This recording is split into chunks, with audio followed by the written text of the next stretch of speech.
So, you're the Chief Technology Officer of the United States Department of Health and Human Services, which means you're supposed to keep the Secretary smart about technology. That includes what's coming down the pike. Last time I was here with you a year ago, you showed me this prototype of a wearable computer that had all these sensors on it, and you could blow on it, and it could sense different things in the air. And just, hopefully, they'll be building that out. What are the other trends or technologies, gadgets, services, things that you think are going to be really important that you've seen here at this year's Health Data Palooza or that you're watching that you're going to tell the next secretary to watch for? Oh man, that's a good question. So I guess, I mean, the things that okay, I'll tell you some of the really interesting things that I've seen recently. First of all, there's all kinds of neat stuff happening in the wearables industry, right? And this is everything from, any kind of sensor you can possibly imagine. I read this article recently. I haven't seen this company, but read an article about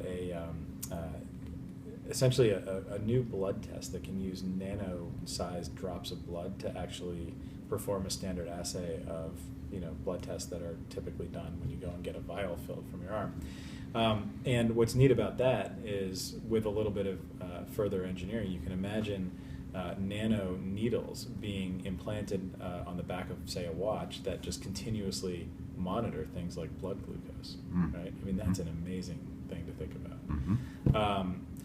So that's so the wearable stuff is blown up.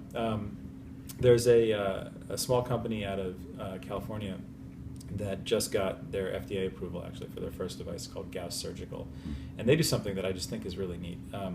One of the challenges in surgery is accurately measuring blood loss during surgery. Because if you think about it, you're performing a surgery, blood is coming out of a patient, it's being collected in bins. You sort of have to figure out how to, estimate the volume or weigh it. You also have these sponges that are soaking up blood. And what doctors are trained to do is, weigh sponges to actually calculate the quantity of blood, that kind of thing. But it's rare that they do it. It takes too much time. They generally estimate, and usually an estimate is okay, but sometimes you can run into some problems. Plus, blood is hard, sometimes rare. You want to use as little of it as possible, that kind of thing. So these guys came up with this app. Basically, they mount an iPad on a surgical pole with a foot trigger to take a picture, and they hold blood-soaked surgical sponges up to the camera and take a picture.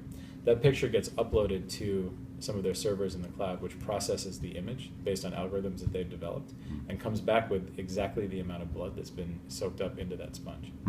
It's amazing, right? And you can think of the uses for that. And by the way, if you can do that, you can do many more things other than just calculate the amount of blood. You can look for different types of elements, different materials. There's all kinds of stuff you can do. So that's another example of just using a commodity product, off-the-shelf product, something that everybody has in their house, and turning it into actually a pretty high-tech surgical device. We've probably walked the floor a little bit